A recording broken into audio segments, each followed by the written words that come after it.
And we're here with Harp of Crystal City. And Dell, just to start out with some initial stuff, where were you born? Born in Sabinal, Texas. What year? May 27th, 1920. May 27th, 1920. Did you grow up in Sabinal? Till I was 10 years old. And then where did you? Uvalde. Uvalde? I was 16 years old, 17. Is that where you went to high school? 2 years in high school. And then? 2 years in Crystal City. And then graduated Crystal City High School? Yeah. Okay. All right. How old would you say you were when did you become aware of like what was going on overseas? I mean, prior to, of course, Pearl Harbor and all the... Oh, yeah. Well, around 1938, 39, when the Germans were fighting Britain. And at that time, did you have, were you or any of your contemporaries thinking, we're going to have to get into this? Yes, we knew we were. That's why I didn't join. I knew I was going to be drafted, so my brother and I just hung around. So I knew it was coming.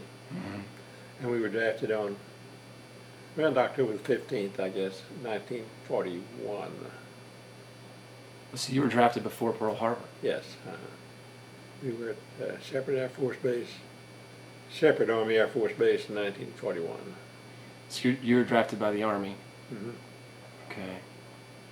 And this is your twin brother? Yes. Excuse me. And his name was? Don. Okay. Did you, when you were drafted together, did you go into training together? We were in service together. Okay. Did you have a choice of like what particular training and area you could go into? Yes, we did. And we chose to go to the Army Air Corps.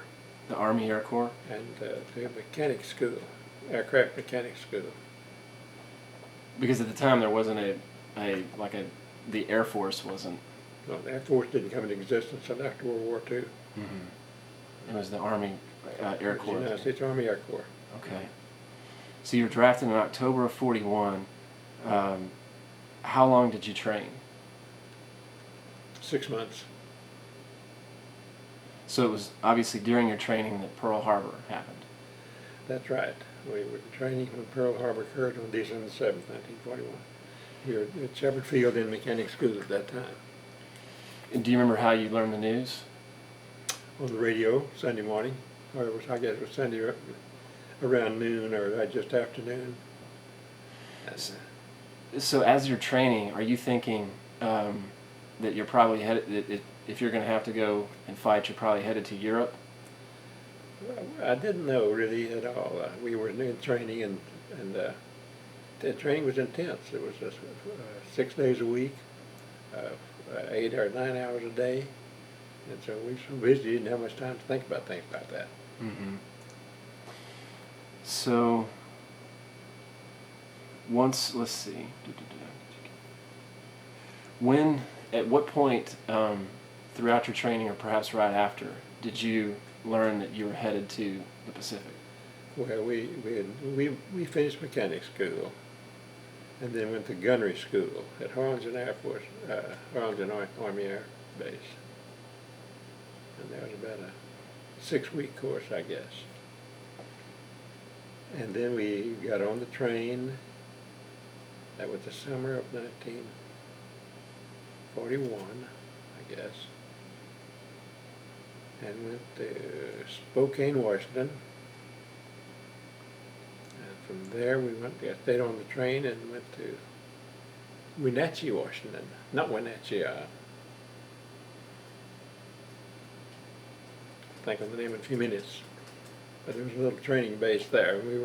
That's where the 307th Bomb Group was formed up.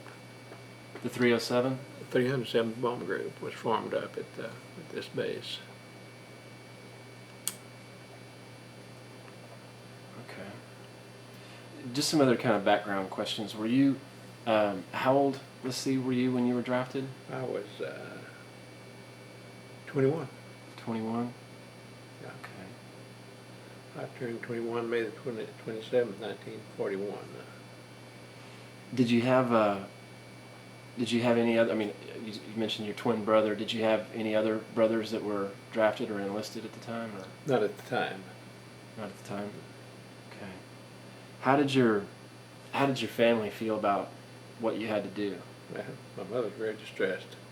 My daddy told me to behave myself. So it was inevitable at the time. Mm-hmm. Everybody was going into service. Mm-hmm. And so I guess they just took it for granted that's the way it was going to be. Just kind of had to deal with it. Now, had you met Mrs. Harp at this point, or? Went to high school with her, but she was dating my twin brother. Mm. We left. Okay. Mm-hmm. So you were not married when you left? No. Okay. Mm-hmm. Okay. And you mentioned at the time it was just you and your brother. What did you have some other brothers later that? Well, my other brother Monty went in service later. About in the middle of the war, I guess, when he was finally drafted. He was married when the war started, and he was married when he went in? mm-hmm. Okay. I'm sure he was almost. I can't remember that. A long time ago. That's okay. And, all right. So you were in Washington with the 307? yeah. And what were your specific duties and Well, responsibilities? at that time we were flying B-24s, or we were making up crews, and they call it transitional training. New pilots were coming in who had never flown B-24s. And we had older pilots there instructing them, and we were formed up into crews, and assigned to a crew and flew with the crew until you got to know them, and some of them left and replaced. I had one pilot that was replaced with another pilot. As a matter of fact, about the time we were leaving Ephrata, Washington, that's where that was. Ephrata, E-P-H-R-A-T-A. R-A-T-A. Okay.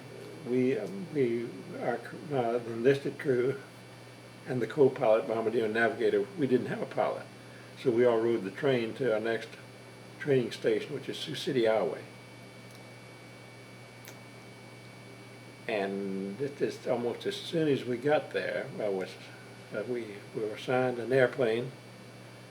And actually, the first time we were assigned an airplane, they were using the airplanes back and forth. Everybody was flying the same airplanes in that training at Ephrata. And we were assigned, given a B-24 and given a new pilot. Lieutenant Robert L. LaMontagne, Hmm.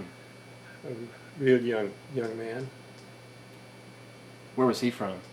He was from Southern California. I can't remember the town. Yeah, here it is.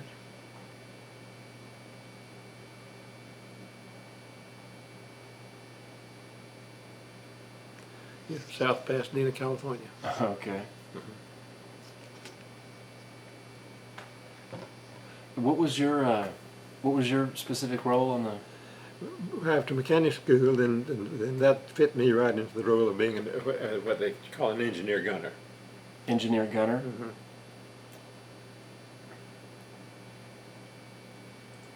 How many total men in your crew? How many in the plane? 10. 10 people? Mm-hmm. And where was your position in the plane? Like where exactly? I took the top turret gunner. Okay.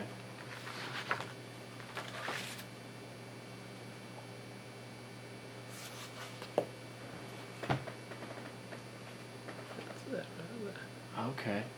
All right.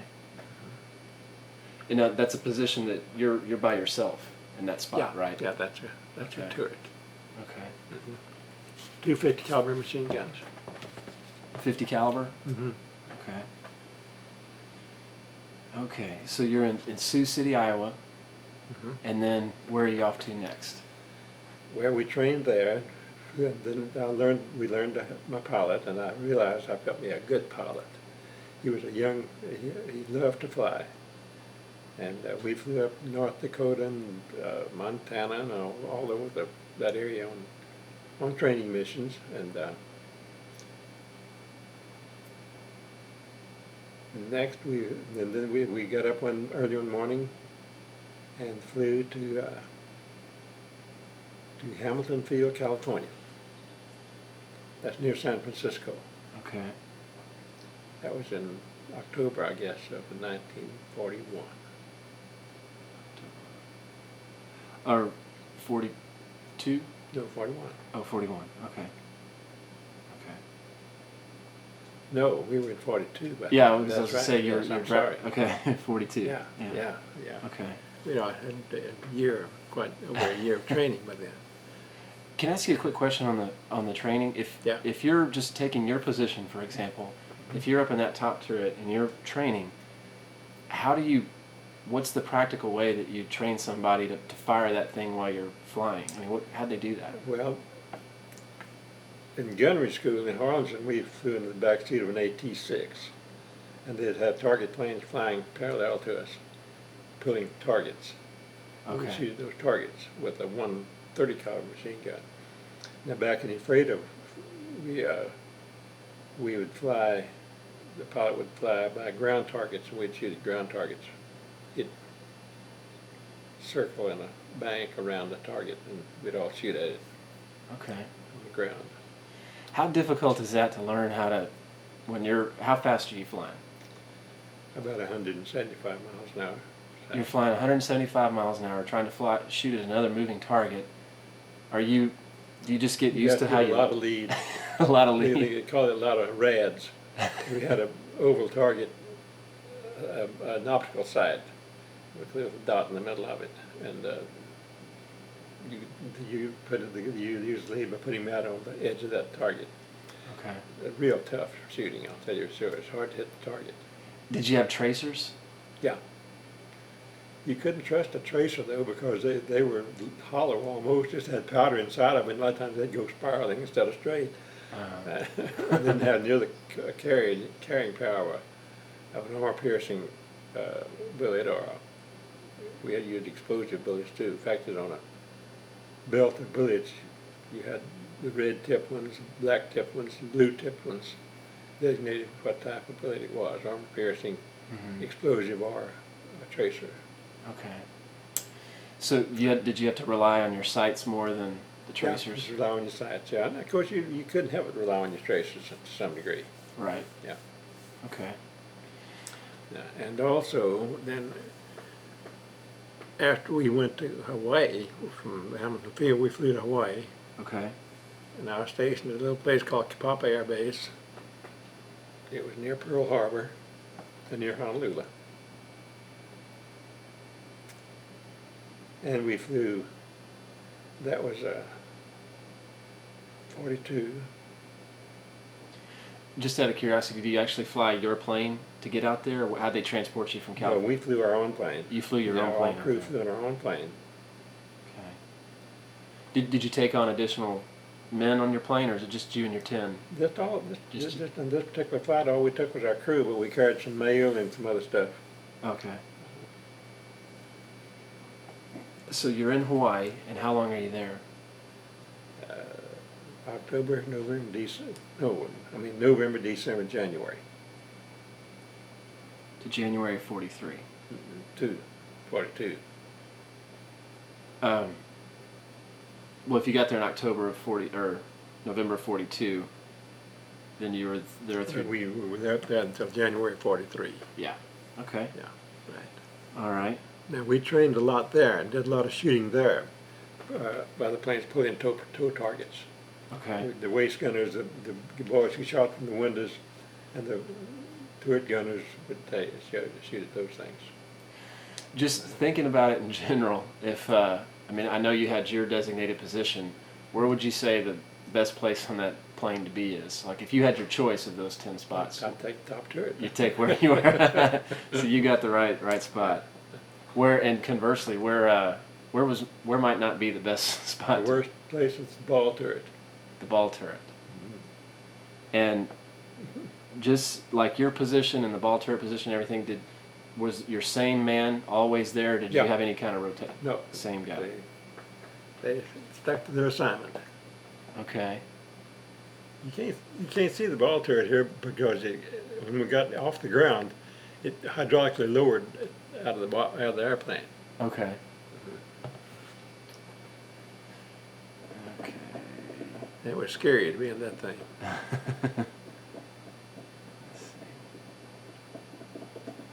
All right. Okay, so it's January 43, and you've been training in Hawaii. Yes. Now we flew a mission. Not us. We want to miss that. Okay. In December of 1942. The enlisted men never knew what was going on. And many times we'd take off and get airborne, and the pilot would have a brown envelope that he would open. And from there, he knew where he was going. All they'd tell you to do is take overnight stuff, or take all your stuff, and move it. But we didn't know where. I'm sorry to interrupt, but what was your rank at the time?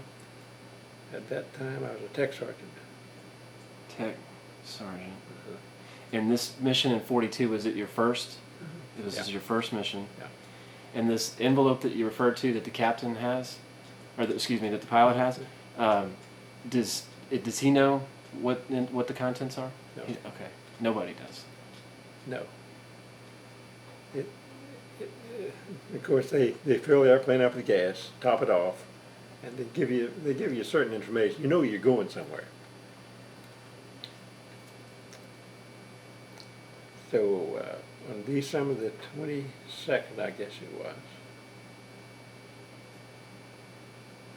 we got in the airplane and flew to Midway. And there they briefed us. Went to a briefing and to bomb. We're going to bomb Wake Island. This is in December of 42. So it's been a year since Pearl Harbor, and then shortly after Pearl Harbor is when was it Marines that I don't That want was to say shortly after the Battle of Midway. Okay. And So your mission was to bomb fly Wake Island. to bomb Wake. Yeah. And Now, 27, I think about 25 or 27 B-24s in our group flew out that Midway. Were there Americans on the island? Oh yeah, it was Midway was a submarine base. It had recently been in a battle with the Japs, trying to take Midway, and the island with the hangars were still burned up, and you could see how bad they'd going on there. But the fact that I picked up some scraps of zeros, but you carried those things about a week and finally threw them away for such a, you know. Right. And But were there Americans on Wake? no, it was Japanese held island. They had completely taken the Yes, hold. they had taken the island. They had taken the island. The Wake Island had surrendered to the Japanese, I think, on right around Christmas of 1941. And the Pearl Harbor. And the Japanese took those Americans to Japan. Yeah, they took it. Well, they executed a bunch of them and took a few of them as prisoners. Okay. Yeah. Okay. But it was a Japanese-held island, Okay. and we were briefed, and it was a 2,400-mile round trip, which at that time was going to be about the longest bomber mission ever flown.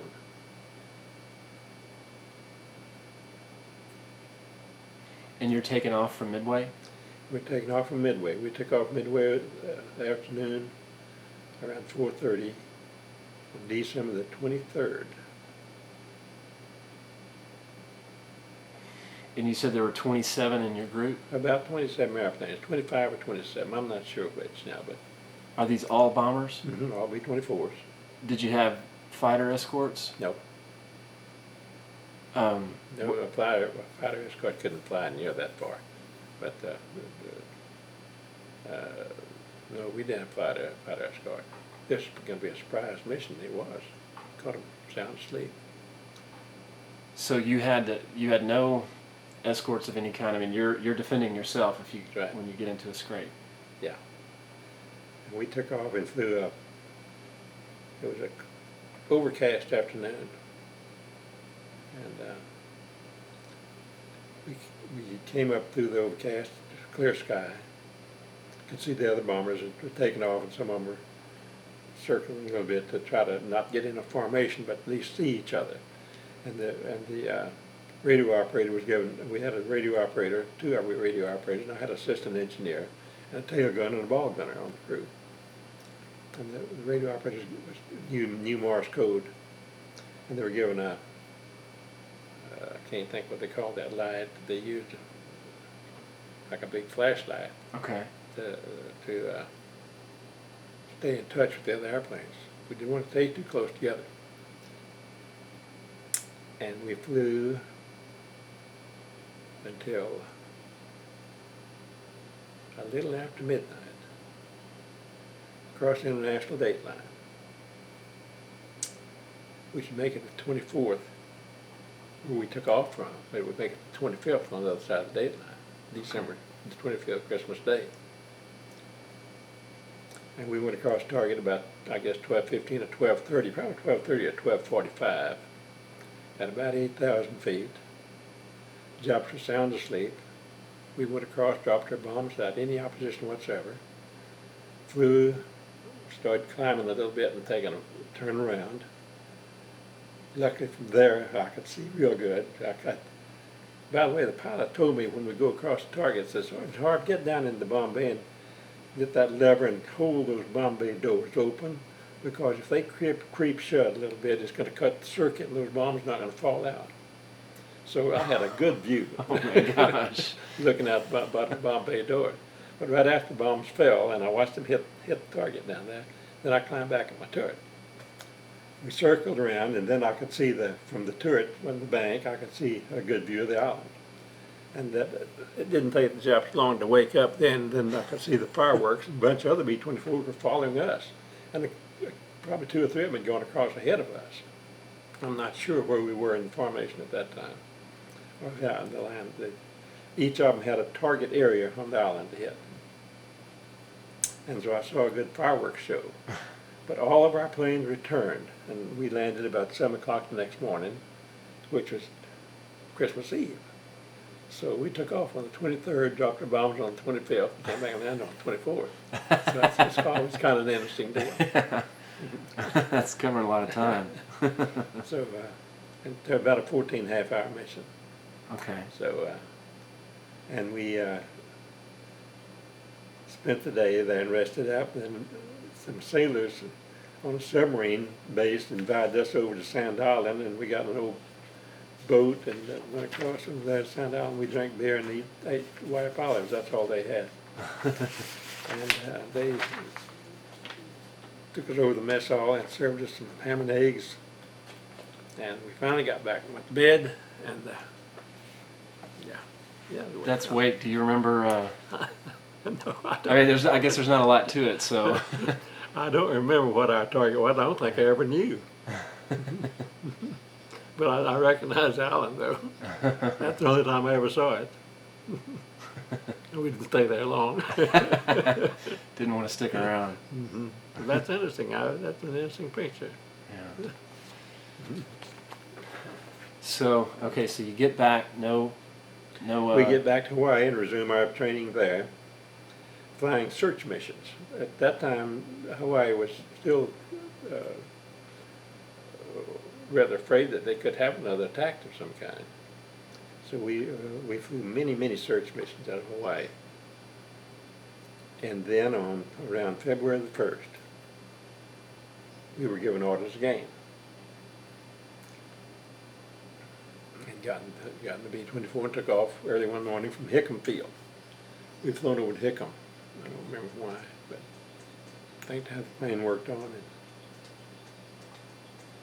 gassed up, and we took off a beautiful morning, and I'll never forget the ocean was so blue and pretty, and we got about 2 hours out, and Sergeant Barrett from the back called up and said, "Lieutenant," said, the right stabilizer is getting covered with oil back here. It looks like it's coming out of number 3 engine. So he feathered the engine and we flew back to Hawaii. And they worked on the plane that night. An oil line had busted, and they fixed it, and we took off the next morning. And went out, and the same thing happened again. So we flew back and spent the night again, and they fixed it, and they guaranteed us it wouldn't break again. So we took off the next morning, and sure enough, we flew on to Canton Island, which is right on the equator, and then we flew on over to the Fijis, and landed there and fueled up in both places. And then we flew over, and we approached the New Hebrides Islands. And that's a group of islands, and we were landing on Espiritu Santos Island. And that's the first time we'd ever landed on a iron mat runway. And when the airplane touched down that iron mat, it made a lot of noise and stuff. God, I thought the landing gear collapsed or something. But so everything was okay, and we stayed there a while, and then I don't think we spent the night. I think we flew on over to Guadalcanal. And landed on Henderson Field, and it was a mess. A lot of busted up airplanes around there, and a lot of dust, and another iron mat runway. And a Jeep come running up there with some old dirty mechanics on it, soiled uniforms. "You got any candy bars?" They wanted to know. "You got anything?" They thought we just arrived from the States or something. And said, "We got to load this airplane with bombs right now." And I thought, "I don't know why you want to load with bombs right now. We just got here." So we keep them loaded with bombs. But anyway, we did. And the next night, then we spent the night, and we assigned to they set up a tent area. About a mile probably from Henderson Field. Went down there in trucks, and the next night, we flew a mission. They said this is kind of a milk run to New George Island, this Japanese Hell Island up the slot there. And we flew over it at a very low altitude, and got ground fire. Tracers going on each side of us, scared the heck out of us. And so we got out of there and flew back and searched the airplane for holes. Didn't have any holes in it. Didn't hit us at all. How many planes went on this mission? Just one. Just you? Yeah. Just your plane? Yeah. Okay. I think some other planes went along too, but it was a single pass. I mean, there was no other planes flew across the target with us. So that was the beginning of our flying missions out of Guadalcanal. Okay. That was around the first part of February, 1943. February 43. Yeah. Yeah. How long were you at Guadalcanal? Until October of 1943. Into October. I don't remember the exact date. How often, over that period of time, were you flying missions pretty much most of the time? I have a schedule. Would you like to see it? Sure. You want to stop the target? Yeah. May, June, a lot of missions in June, July, August. What do these numbers indicate under strike? Number of hours. Oh, Number of okay. hours flown. So this 2,400-mile round trip to Wake Approximately, yeah. was approximately 14 and a half hours. Yeah. Okay. And what... Okay, so this just indicates a search mission. No, these here. Yeah, right. Okay. And these are, most of these are the same thing, I think. Yeah. Yeah, that's right. This says mission symbol, and it's got C under... Combat. Combat, okay. Yeah. Kahili combat, Colombo, or Shortland Island, and those, I don't know.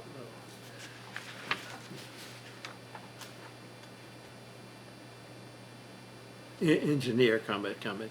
Okay. Can't tell the dates here. I found these a long time after I just had a bunch of papers. I didn't know what they were. What are these names over here? It says Kahili? Kahili, that was on Bougainville. Bougainville? Yeah. Is that near Guadalcanal? Yeah, that's up.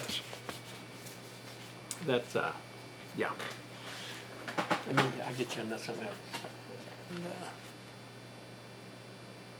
New Georgia was Japanese. All these houses were Japanese held. Okay. And we were flying off of Guadalcanal. Yeah. Would you fly directly here? Right up to what we call the slot. Okay. Between these islands. And we were very lucky. We didn't have a lot of opposition.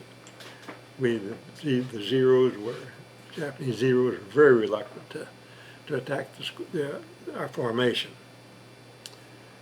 because we had such firepower. But if you were a straggler, they'd all jump on you. That's what you didn't want to do, is straggle behind. If you lost an engine and couldn't stay up with the formation, you were in trouble. Now, did you have escorts on these missions? On our daylight missions, we did. But we flew mostly night missions, single missions. We call them harassing missions, to keep them up all night. Our planes would take off from Guadalcanal probably at 10-minute intervals, fly up here to Treasure Island and circle it and watch the other plane go across the target. That's Keeley right there. There was a big base, big air base. Okay. And that's where General Yamamoto was shot down. Oh, really? You remember the story on that? Sometime during the middle of 1943, General Yamamoto, who was a big daddy of the Japanese bombing of Pearl Harbor, they broke the code, the Japanese code. We'd broken it a long time ago. We knew what they were doing more than they did, I think, sometimes. But in our briefings, they'd tell us what's going on up there. And the guy broke the code that General, whatever his name was, Admiral Yamamoto was going to make a visit to Kahili Air Base. So there was fighter groups on Guadalcanal, fighter squadrons, P-38s. Now, I didn't know anything about this when this was going on. But we heard about it when it happened. But anyway, from reading the story, and I have a book on Get Yamamoto about that. They picked out 8 P-38 pilots and said, you boys are going to shoot down Yamamoto. Said he's supposed to land at Keeley Air Base at such and such an hour, and which they did. It's kind of an interesting story. I think I've read a little bit about the story and just how one of the keys to the success was they had to arrive right at the right time. It wasn't like it really was a streak of luck. Yeah. Thousands of things could happen that this never would have occurred. And didn't they have to fly really low? They flew low, but they had a radar, because Japanese had radar just like we did. Okay. And tried to not get picked up. And it's a long mission for a fighter plane. He doesn't carry much gasoline. Mm-hmm. And they were struggling to make the whole up there and back. They didn't have much time to fool around. Mm-hmm. But they accomplished their mission. Very interesting story. And did they shot him down before he had landed, or like right as he? Yeah, that's right. Before he landed. Okay. They got him in there. And did they lost one? We lost one plane. I think we lost one P-38 on that mission. Yeah. Yeah, that's an extraordinary story. But our missions, we met opposition. We got lots of anti-aircraft fire and daylight missions and night both. And but at night we never were attacked by.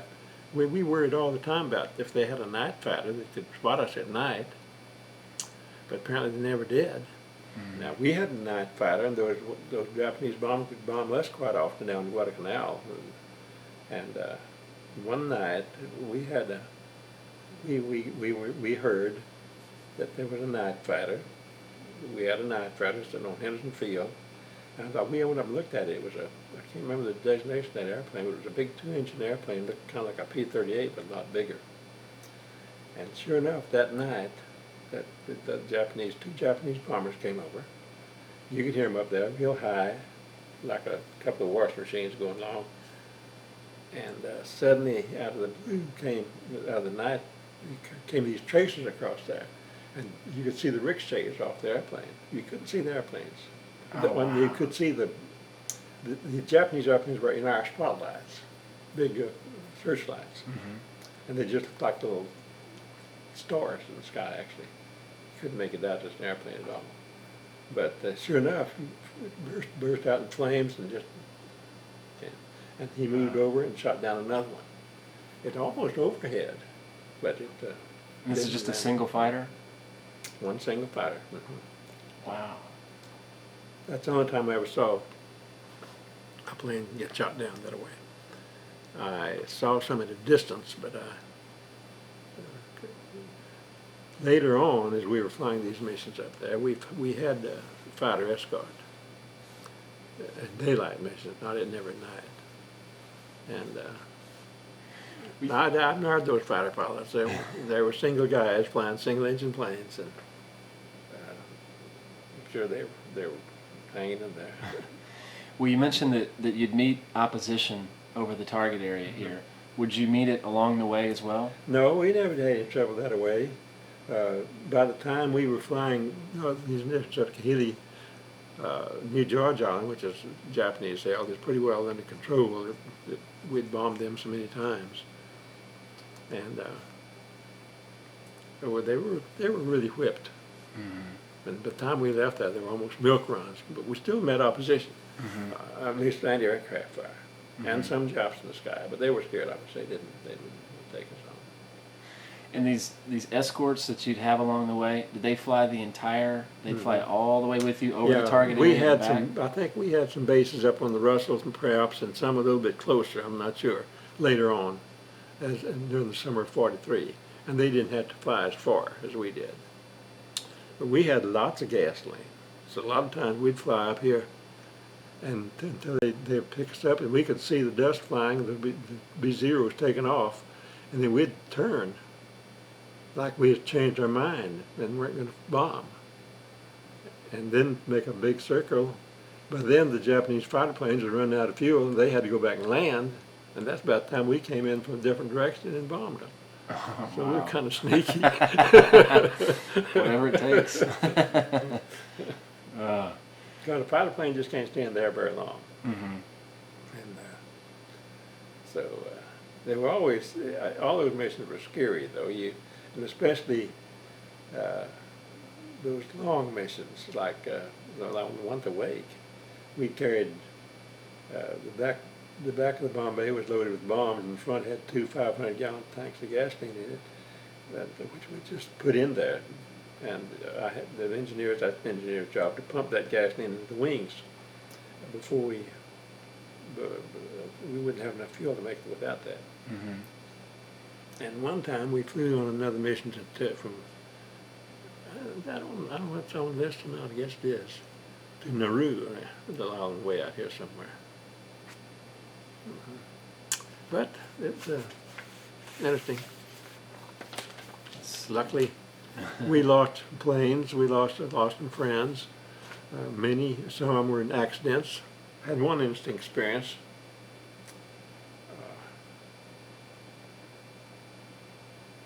We'd flown back over to New Hebrides, which is a island we held and was further enough away from the Japs not to have to worry about anything. And for a couple of days, I don't know why particularly, we never knew what was going on. And then we took off and they said, we're going to fly down here to Ifati, a little island called Ifati, and pick up 6 P-40s to navigate them over to Guadalcanal.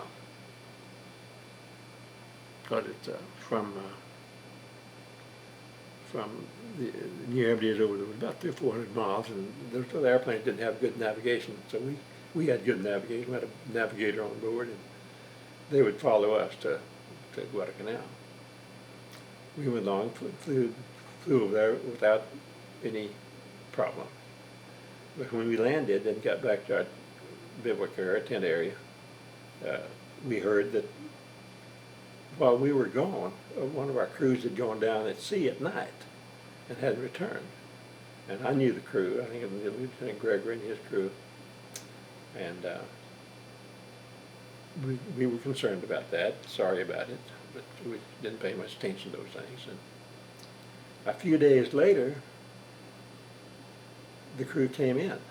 They had been picked up on this ocean. And one of them, his name was Edmund I think Hatfield was his name. A guy, Hatfield, Harp. We all went to mechanic school together. And he wasn't on my crew, and I didn't see him quite up very often, but he was in the squadron there, and I'd see him sometimes. And, he ran across him there a day or so after that, and I said, "You were on the crew that had to navigate that night, man?" He said, "Yeah, golly, man, it was scary." We got back, flew up there, and we got back trying to find the Guadalcanal to land. It was raining and clouded over, and we couldn't find it. And we flew and flew and flew, and finally we thought we were over Guadalcanal, but then we decided, well, we're going to have to make a water landing. And so now then, if we're going to make a water landing, we don't want to land on Guadalcanal because it's kind of mountains around there. Mm-hmm. So they flew out what they thought to sea and made a water landing. He said we all got in the back and all parachutes and everything against the bulkhead, and best we could. And Paul was telling me, get set for. And so, man, we hit the water, and I thought I was just spinning over and over again. And he said that the plane broke in two, and we found ourselves floating in the water. So we all had been assigned things. We had there's a inflatable life raft in the back that we were supposed to throw out the window after we hit the water. And there's also 2 life rafts in the top, right back of that turret where I sat. Mm-hmm. That's a lever. In fact, if you pull that lever, those babies pop out and inflate themselves. Okay. And the guy that's supposed to do that, he was spinning around there, so we didn't do that. But they were all floating around in their life jackets. And he said when the sun came up, sure enough, one of those life rafts was floating over there, inflated. We all got in it, down in one. And they lost one man. He said we lost one fellow, I don't remember, at that time I could have told you his name, but I can't remember it now. And he said we were all bunged up, some of us bleeding and bruised and cuts and stuff on us, but we were all okay. And we could see an island over there. We paddled and swam and paddled, and we couldn't seem to make any progress. And he said, pretty soon here come a B-24 overhead with there were 6 B-40s flying next to it. I said, that was us.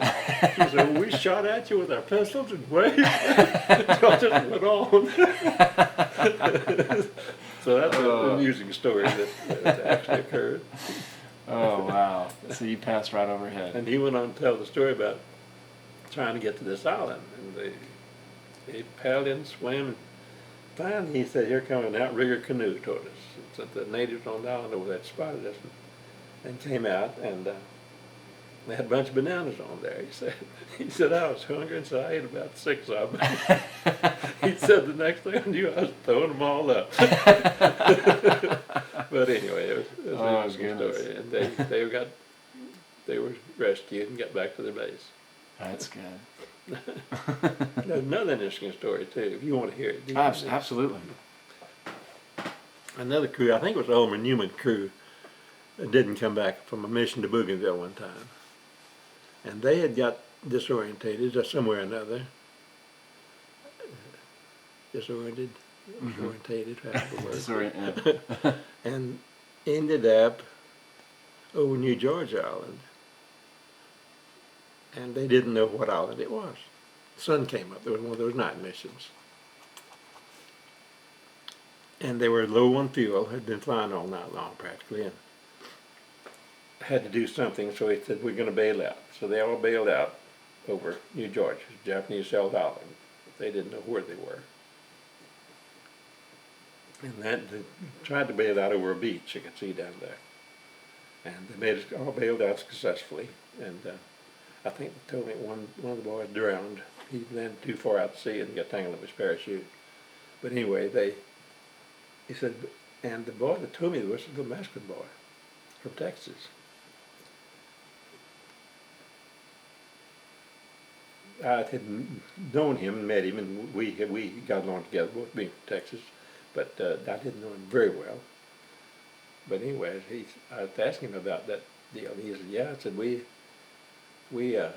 went into the jungle because we didn't know where we were, and we come to a river, to a stream, and there were some natives in an outrigger canoe, or in a canoe paddling. We whistled at. We didn't know what to do, but we decided, so we whistled, and they stopped, and come on, go with us, go with us. And they seemed friendly.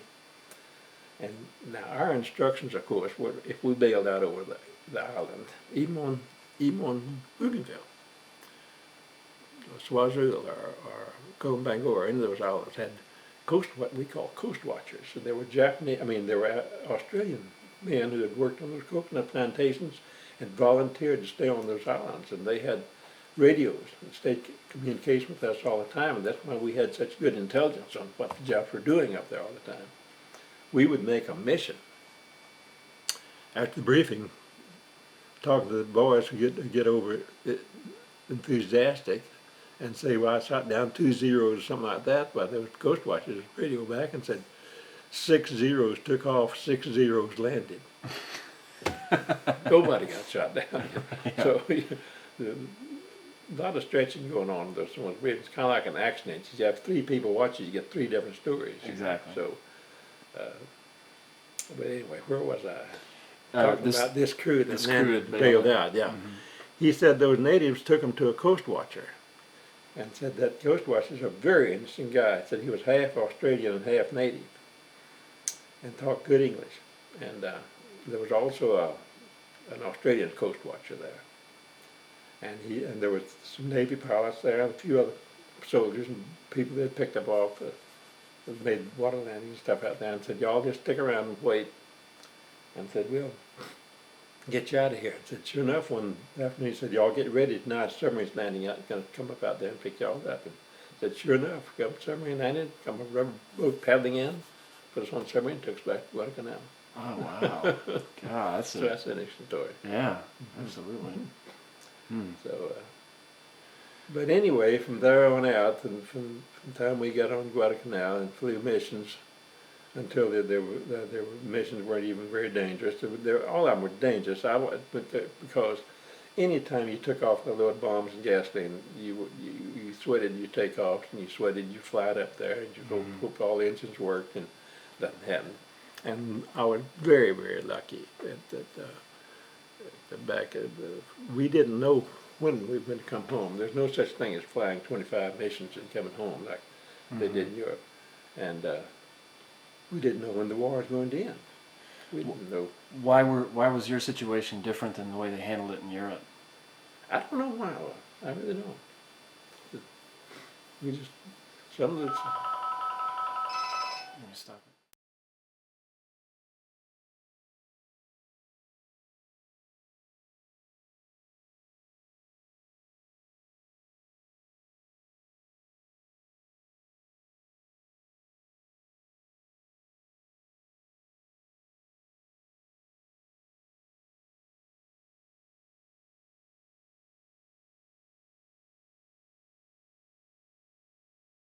this is, by the way, this picture of the crew. That's my pilot, Lieutenant LaMontagne, my Battenfield, the co-pilot, navigator, bombardier, and me, engineer, assistant engineer, and beside us, radio operator, assistant radio operator, and tail gunner. Ball turret gunner, tail gunner. And this is Hatfield. That's what was telling me the story. He sat in with us because they didn't, I don't know why, they didn't, that crew had disbanded. Some of the boys didn't fly again after they made that water landing. Okay. They were pretty well shook up about it. Okay. Well, let's see. Scott, I hope we're doing what you This is you wanted. Absolutely, absolutely. I had a couple more questions on it. During these runs that you had from, you said it was from February to October.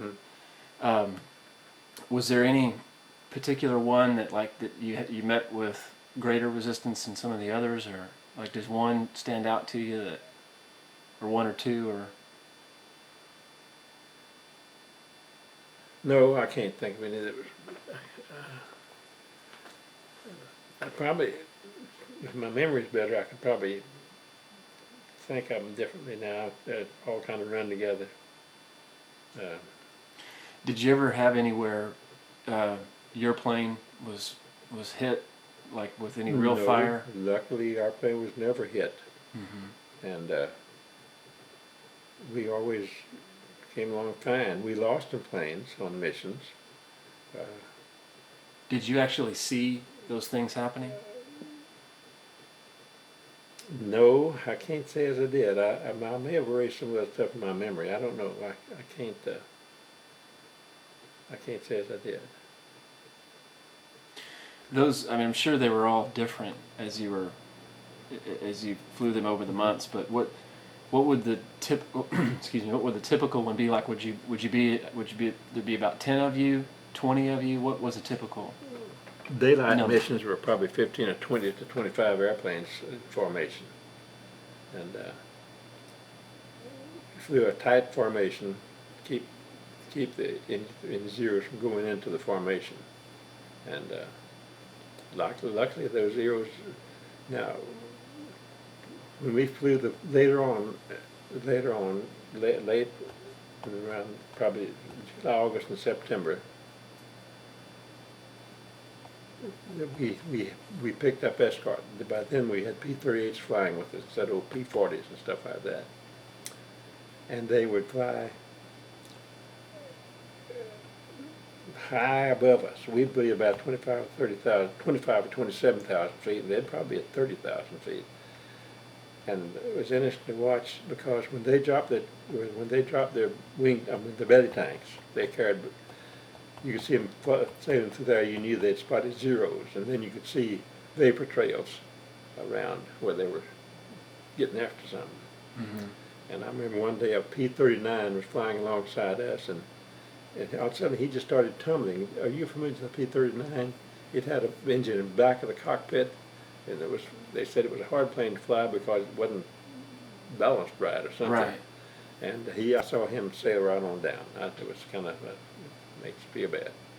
But I couldn't see him all the way. He was over this side, and of course looking at him, between the top to it, I can't see all the way down. Maybe he recovered flight, I don't know. And I can remember a P-40 one day, but it was I had Australian markings. Some Australian flyers flew with us sometime, and I could see he was flying. He was smoking. The airplane was smoking, and I saw him get up close to us, close to the formation to get protection, and I saw him pull his canopy back to try to get air, and I don't know what became of him. He finally disappeared. So you observe those things. And I remember when you're flying in those close formations, sometimes you start gaining on it. B-24 starts gaining on one. Of course, you don't have brakes. You just throttle back, and I remember we had a young pilot assigned to our crew, a young kid. He looked, I don't know whether he even shaved or not, but he was a good-looking young man. And he was flying next to us in a B-24, and I noticed he was creeping ahead of us, and I could see him, his eyes glued to us, and his hands on the throttle, throttling back. And then he throttled up, and then he throttled back, and then I noticed he's getting too close, and I noticed he dropped his grand landing gear to try to slow down. And then his landing gear came, and then he gave about 10 degrees flap, and he's fighting it all the way. And my pilot was the same way, flying with the left hand and throttle. And the perspiration is rolling down his face. Because you keep your eye glued to the plane next to you. And are you in your position? I'm in my turret the entire time. So I'm just moving around in a circle, watching things. And we tried to stay real alert because you never knew when a plane might make a pass at you. Luckily, never made a pass. And I think some of the side gunners got some shots in sometimes, but I didn't see them. What were the differences between those daylight runs and the evening runs? Like, why would they decide sometimes to go during the daylight and sometimes to go at night? Well, the daylights were pattern bombing. The bombardier dropped his bombs off the lead plane. When you saw the lead plane drop his bombs, and you hit your release. The bombardier said their release lever, and just covered a whole area of bombs. Okay. Our night missions were mostly harassing missions, like I say, to keep the Japs up all night. And we bombed it right down the middle of the runway if we could. And hopefully we'd leave sometimes with the plane burning or a fuel tank burning, or you could see flames or something like that. You knew you hit something. But that's about it, just to keep them up all night. Excuse me, on those daylight runs, were you ever in that lead plane position? No, never was. They generally had a what they call a high, a major or something flying lead with a bombardier who was supposed to be real good, old timer or something like that, a lot of experience, or one who they picked out. They thought he was good or something like that. Yeah. So what were the anti-aircraft fire? What type of artillery? I mean, what was that? What was that coming at you? I don't know what kind of utilities they were, but they burst out there. I don't remember the caliber they used, or if I ever knew. But the shells would burst in the air? Yeah. At that time we'd fly along and say, well, they haven't got our altitude. They're all busting down there, about 500,000 feet below us. And well, they're getting above us. Because on one occasion, on one of our B-24s, and I'll never forget this, and I don't know why it didn't come to my mind when you asked me about things that happened. There was a young man. I didn't know him. I can remember seeing him now, but he was a ball turret gunner, and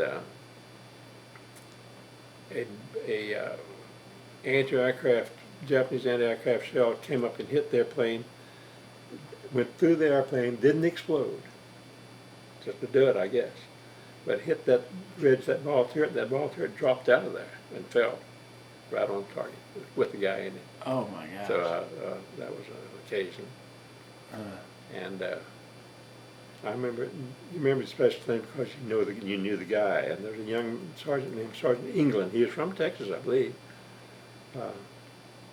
He was a nose gunner, and he was shot, and they landed at Guadalcanal there near at the same time we did, and I didn't go with the airplane. They said the boy had that toe shirt plumb full of blood. Said he got shot by a pretty good sized caliber bullet, maybe a 20 millimeter, tore him all to pieces. But those things that you don't like to see. Right. Was that, do you know, in that particular occasion, was it from a Zero or an anti-aircraft or? No, I don't know. I just just don't tell you know. the truth about it. I always thought one of our own men shot him. Mm-hmm. We had a dumbass gunner on there, the ball turret gunner. He said, well, all got all over my turret, and I was just shooting with anything. I just let them shoot him. And that was dangerous because there's many airplanes in there now. And they said it looked like a 50 caliber might have hit that young man. So I didn't. But,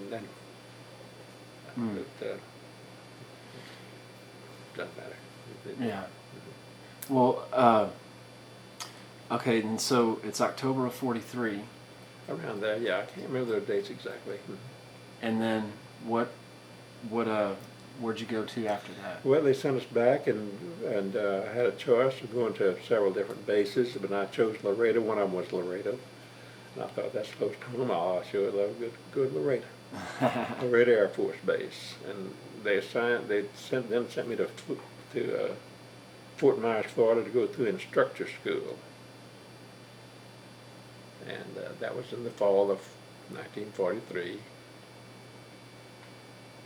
And after about a 6-week course in public speaking and teaching and stuff like that, I was sent back to Laredo, and I taught the top turret for a while. And then one day they came to me and said, Sergeant Harper, we're starting a new program here. It's going to be called War Information and Education. We find that lots of these recruits are the young men coming into service now. And of course, this is right in the middle of the war. This is 1943, latter part of 1943. A lot of these young men don't know where Europe is. They don't know Italy from Belgium. And so we want you to give a class. We're going to say we want you to set up a class and tell them about the war. Tell them about war information and education. And so they gave me a room.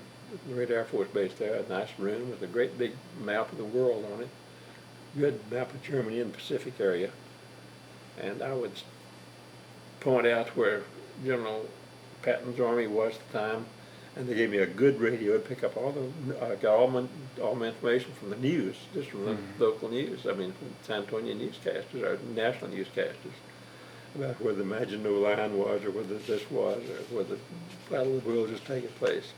And I'd show the boys on there what's going on in Europe. And it was educational for them, I suppose. And in the Pacific area, where Hawaii was, just like when Pearl Harbor was bombed, I didn't know where Pearl Harbor was. I knew it was a base somewhere in the world, but I didn't know where it was. I didn't know about 3 months later I'd be there. So it was a good job, a very good job, and I stayed there with that job until I got out of service in October of 1945. October 45. Okay, I'm going to stop real quick. Okay, so were you in Laredo through October 45? Yeah. Okay, so you're in Laredo, let's see, in August of 45, obviously, when the atomic bombs were dropped. Yeah. Do you remember how you learned of that? Learned it on the radio, and I told that was an interesting day in my War Information Education class when I told the boys about it in the class.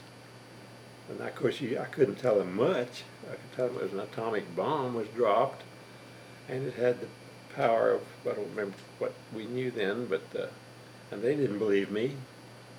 They thought I was telling them a joke. It didn't take them long to believe it. So that was interesting.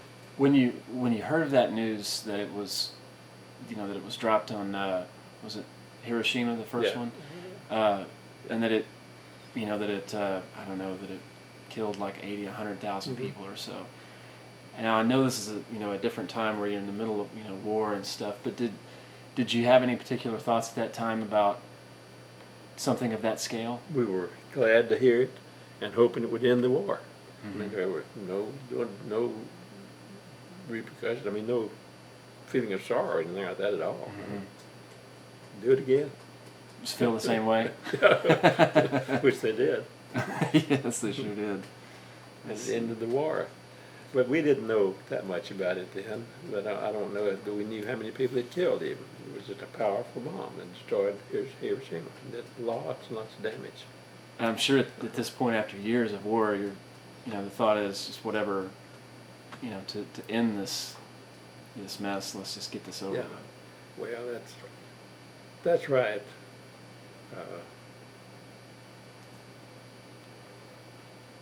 Let's see. I had nothing. You feel this. You think about these things about your enemy, the Japs. I felt no hatred for those people, but I was scared of them because I knew what they'd do. Mm-hmm. Because at that particular time in the war, they were beheading captured prisoners, and we knew that through briefings and what we were told. Mm-hmm. I mean, we would be very careful if we had to bail out over a Japanese held island, what to do to try to get to a coast watcher. And if you got with a native, tell him to take your #1 man or a coast watcher. They should know that word. But you're going to have to make up your mind: are they going to take you to the Japanese or to the coast watcher? Because if they find out that if the Japs find out the natives are helping you, they'll kill them. And the natives know that. So the thing you got to do is if you have a group of natives and you don't know whether they're taking you to the coast watch Japanese, just shoot one of them. So get your attention. And so that were our instructions on that. And we didn't. Well, I had no intention of getting captured with the Japs. It would be no good. What were your orders if you did actually get captured by the Japs? How were you told to Name, respond? rank, and serial number. And that's it? That's it. But what I've heard, that when they get through with you, you'll tell them anything they want to know. Yeah. They were a bit ruthless in their tactics. So, well, did you on the flip side, did you ever see any Japanese prisoners? we went up, me and my buddy were outside, we'd go up with the Marines one day on Guadalcanal there, not shortly after we got there, but Guadalcanal was just considered secured when we landed in February of 1943. There, and the battle was just over with. The Marines were still stationed up there, and we went up and visited with them. And I'll tell you, they were a mean bunch of guys, and they were young men, but they had been through it, and they'd shoot you at the drop of a hat, because those Japs would come out surrendering, and they have grenades in their hand and everything else, stuff like that. They didn't trust anybody. Mm-hmm. So we visited the prisoner of war compound up there. And there was one little Japanese guy in there, that's all. Mm. And there was a Marine standing there in full combat gear, and he said, "You didn't like to kill," Yeah. I said that they were really, I guess you'd call it programmed to kill Japanese. And that's why I sympathize with the boys in Iraq right now on this interrogation. Now we don't condone that, of course, but I wish they'd go easy on those guys, because that's war over there, and I think that's really a tough assignment to go to Iraq right now. You don't know who's going to kill you over there. Right. Yeah. We at least knew who was going to kill us, and we could kill them. Right. So yeah, those Marines there, those were some pretty hardened. They'd been through the Battle of Guadalcanal, and they were hardened guys, and of course they probably fought some more battles after that. Mm-hmm. So they gave no quarters. Mm. Let's see.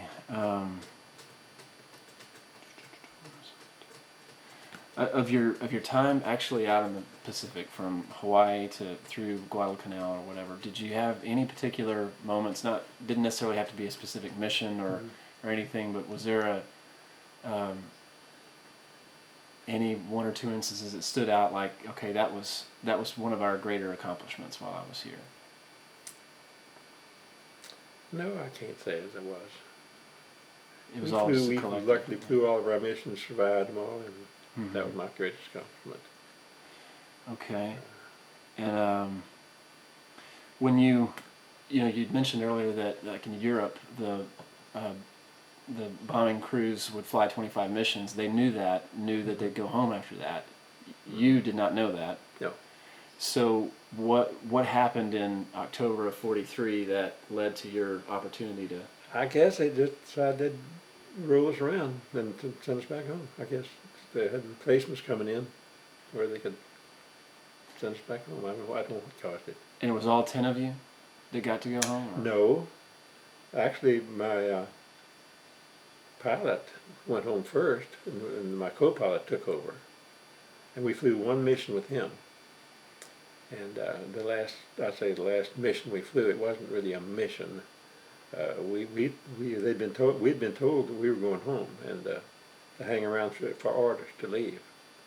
And but one night, I think it's First Sergeant came and said, "Harp, get your crew together. Y'all are gonna take an infantry officer up to I think it was Bangor, where the battle was going on up there." Mm-hmm. And said they got some artillery up there, and he thinks he might be able to spot it from there and radio it to down there. Well, I thought, golly, bum, we got to fly a mission tonight. We didn't carry bombs or anything, but here we all went out, got in the airplane, and this infantry officer had his iron helmet on and his back and all kinds of stuff, and I don't guess he'd ever been in an airplane before, I don't know, but he seemed very uncomfortable, and I was too, as a matter of fact. And Battenfield, the co-pilot, hadn't flown a lot of it. He always just sat over there in the pilot seat. My pilot loved to fly, so he wouldn't let anybody else fly. He took me for rides and let me fly sometimes, but just for the fun of it. But anyway, Battenfield, we took off and flew up there to. It was kind of a weird night. I could see lightning all around, and we got information. Our radio operator got the information that it was condition red. We're in a condition red. There are Japanese airplanes in the sky around here somewhere. And we flew over. It was cloudy, couldn't see the ground very good except occasionally. Bouncing around, and we finally turned around and flew back. I don't know whether we ever got any information out of it. No, Won't interrupt but a minute. Would you all like something to drink? I'm fine, thank you. Thing? I think Scott's going to have to go in a little bit to go to Sierra. Well, just thought maybe you'd talk so much you needed to swallow. You're not putting me on there, are you? You know. Oh, well, I'll probably have your voice my on there. voice is something else on the record. Get back to your business. I just wanted to check with you. Thanks. Okay, so let's see. So you got out in October of '45. Mm-hmm. What was your final rank? Tech sergeant. Okay. Okay. And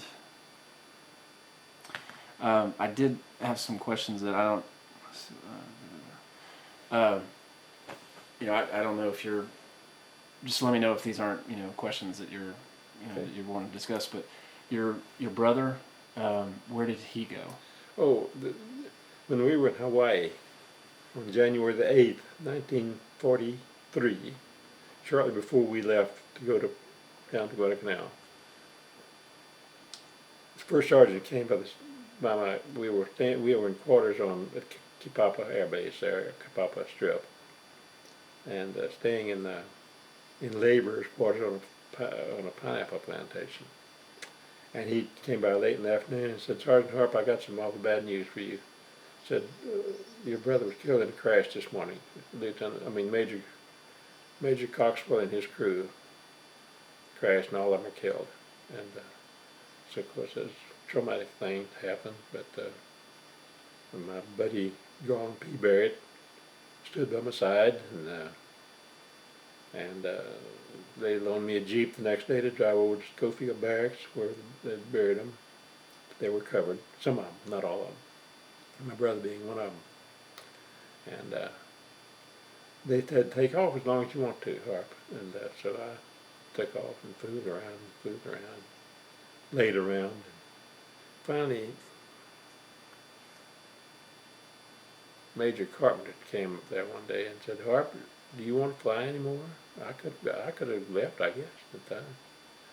And I thought, well, I've got a crew we've been flying together with, and I would be kind of chicken to drop out now, as much as I'd like to.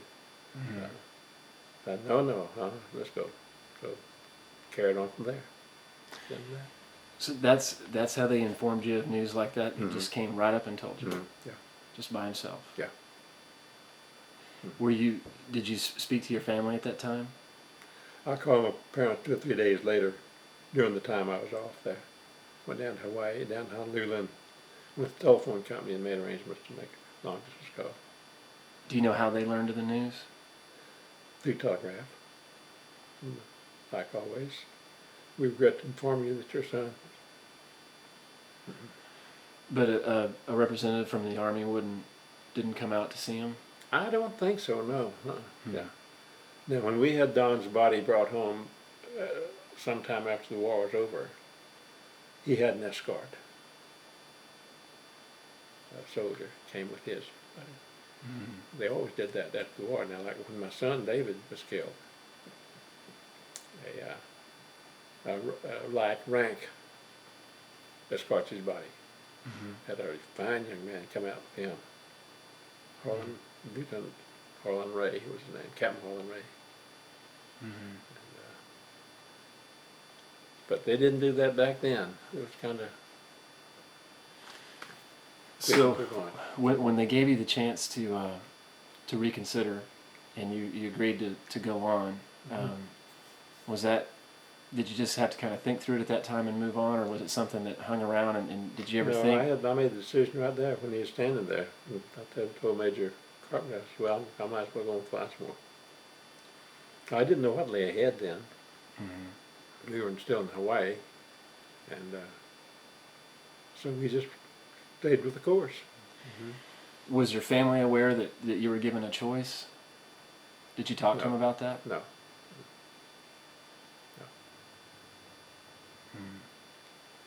No, they were not aware of that. So, your brother's body was brought back here, and is he buried here in Crystal City? Yeah. Okay. Out in Edwin Cemetery.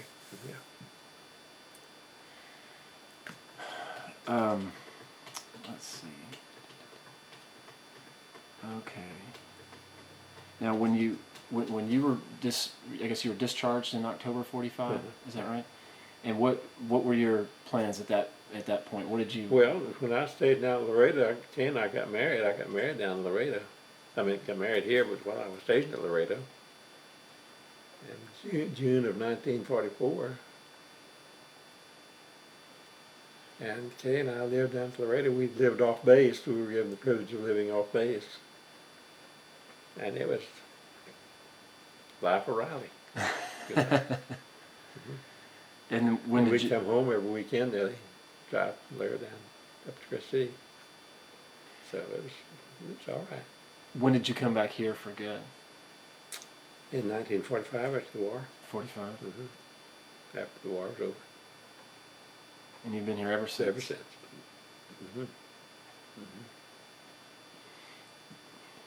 Did you?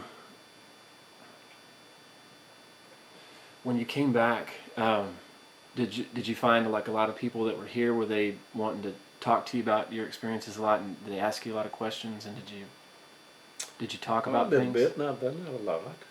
Not a lot. Did you not care to talk about them? Or? No, it didn't bother me. But so many soldiers were coming back then, and I spoke at Rotary Club one time, and I guess a lot of people asked questions, but I don't remember being a lot of people asked questions. And I didn't mind talking about it. I never have minded talking about it, really. Did you keep up with a lot of your old buddies directly afterwards?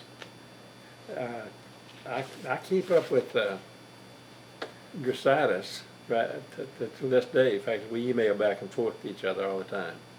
He lives in Orlando, Florida. And I stay in touch with our bombardier, Somerville. He lives out in Southern California. My pilot, Lieutenant LaMontagne, was such a nice guy and such a good pilot, which you owe a lot to him because he took us those missions and flew us back. He came home and I guess it was about 5 or 6 years. He made a career of the military, and he was killed in a crash, just a military airplane crash, somewhere in California. That's this guy right here. Mm. And, when did that happen? I can't remember when it happened. Probably in the 60s. 60s. Mid 60s, because I can remember it happened when I lived over Maverick Street. Okay. That's when that was. So, his wife wrote me a letter, and that blame it, I've lost that letter. I still wish I could find it. But Lieutenant Battenfield, I know, died. He'd moved.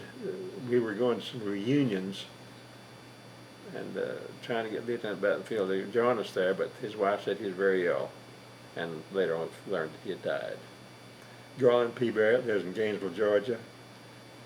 I stay in touch with him, but not real close touch. He doesn't have a computer. No, I call him occasionally. I know that Sergeant Crum, our tail gunner, he was 28 years old, about 28 or 29. We call him Granddaddy because being that old, that time was an old man. And I talked to him about a year or two ago, and he was, gosh, he must have been in his 90s. And I'm sure he's dead by now. And Lieutenant Johns, I never heard from him. I don't know whatever became of him. He was a navigator. Never saw him again, never heard from him. I asked Somerville, our bombardier, about it, and he said he had seen him one time after service, and he didn't seem very friendly. And that's the last time he ever saw him. So that about covers it, I guess. What reunion functions did you go to?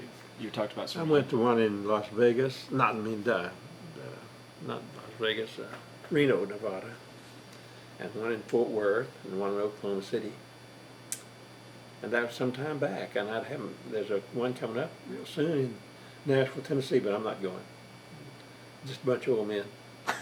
Don't recognize anybody. Yeah. Don't know them. None of our boys are going. Grisidus just informed me the other day that he wasn't going.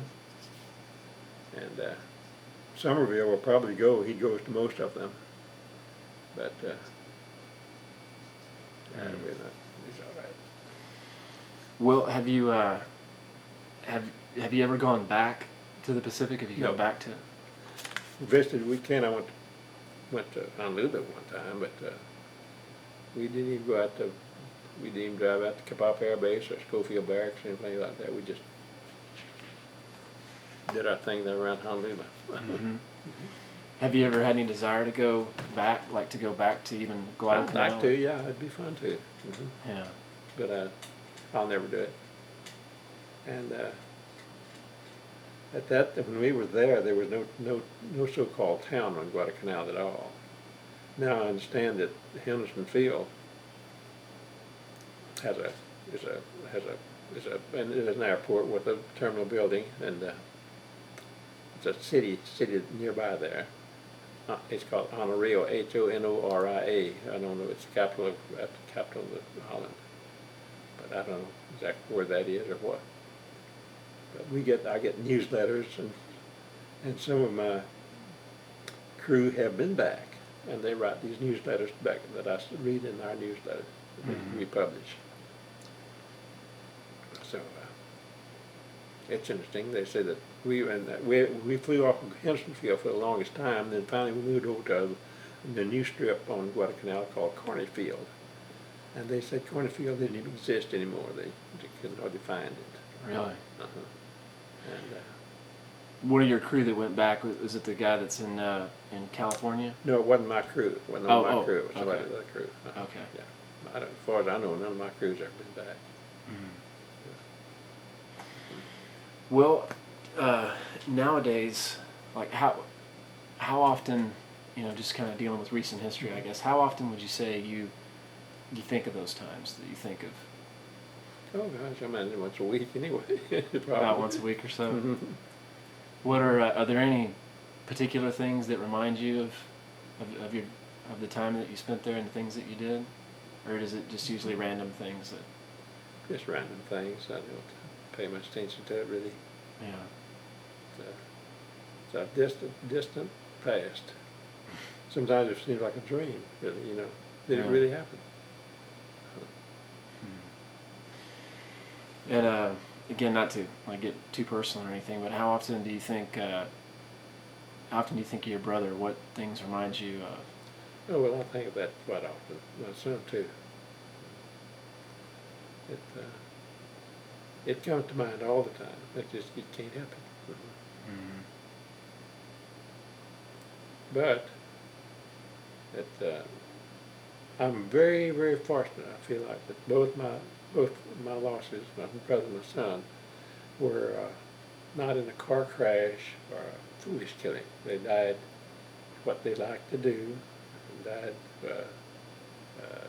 serving the country, or whatever you want to call it.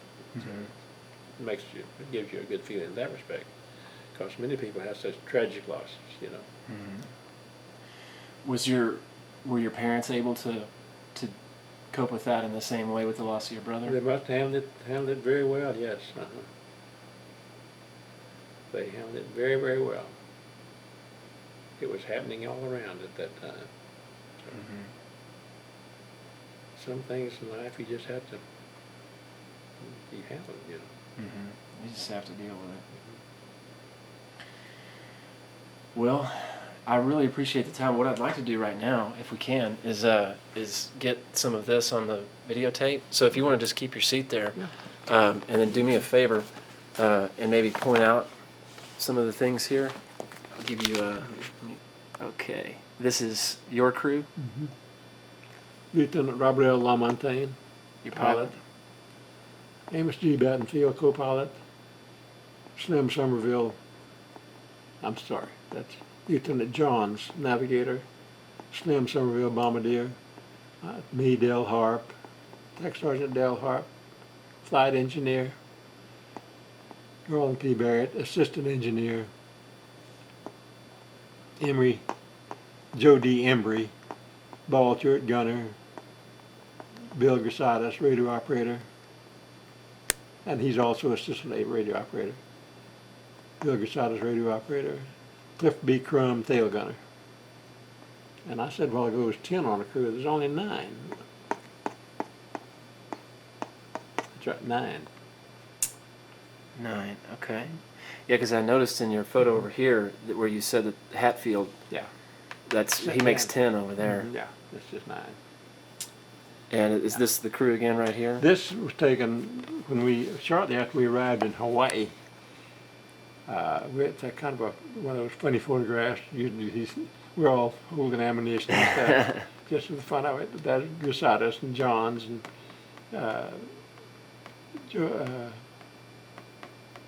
what's his name? Barrett, Battenfield, Somerville, Lieutenant Lamontagne. I'm Dale Harp here. Crum, the gunner, and this young man was assigned to our crew. But he and I got the bad situation. One afternoon after we landed and had been firing our guns, he would not stick around and clean his guns. And so we had a confrontation, and I said, you can just get out of here. I won't let you down anymore. So they assigned us Embry, Joe D. Embry. And Joe, this guy, I don't know whatever became of him. So you had a bit of an upgrade there. So we got Embry, and he stayed with us all the way. Here he is, right here. Okay. And let's see. Let's look at this one here real quick. This was taken in front of one of those iron barracks in front of there on Guadalcanal. I don't remember when it was taken, but it's the crew again. our pilot, Lieutenant Lamontagne, Battenfield, Johnson, Navigator, Somerville, Bombardier, and me, and Garland P. Barrett, my assistant, Bill Gasadas, radio operator, Joe Diember, assistant radio operator, and ball turret gunner, Cliff B. Crum, tail gunner, and Sergeant Hatfield was sitting in with us because he didn't have a crew at that particular time. Okay. And we could take a look at the plane. Now this B-24 is Tennessee. When we were assigned to B-24 in Sioux City, Iowa, and we put a shamrock on the side of it and called it shamrock, four-leaf clover.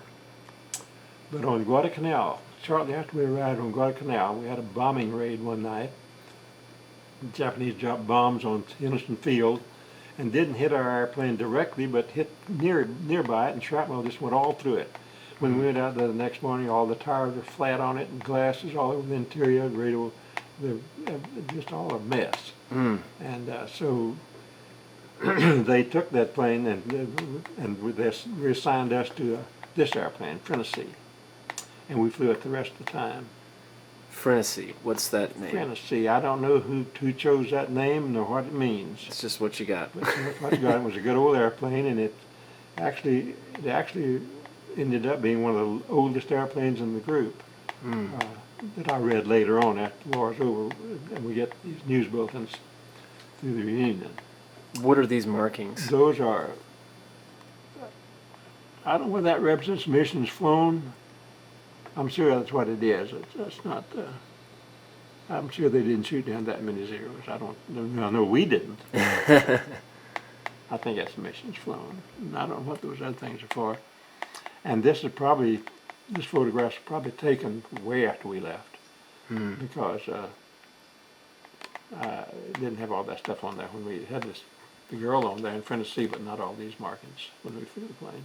What was the name of your first plane again? Four-leaf clover. Four-leaf Shamrock. Shamrock. Okay, so you had pilot and co-pilot in that position. Could you go over the positions real quick? Bombardier and navigator. Well, the navigator sat back the pilot here, and the radio operator sat back there. The bombardier rode up front, and the two enlisted men fired out the waist windows were back here in the back, the windows, window gunners, and the tail gunner, that was his position back here with the tail.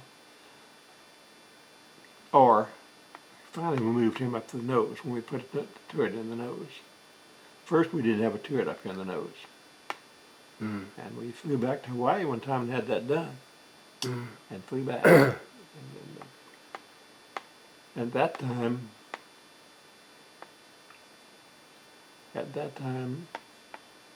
I don't remember that, but Barrett became the tail gunner. Okay. And Gusadas and Embry were the window gunners. I was the top turret gunner. And Embry was in, I don't remember exactly how it went back down the back. But they all manned the gun too. So. Did the co-pilot man a gun? No. No. He had a good ride. All right. Okay.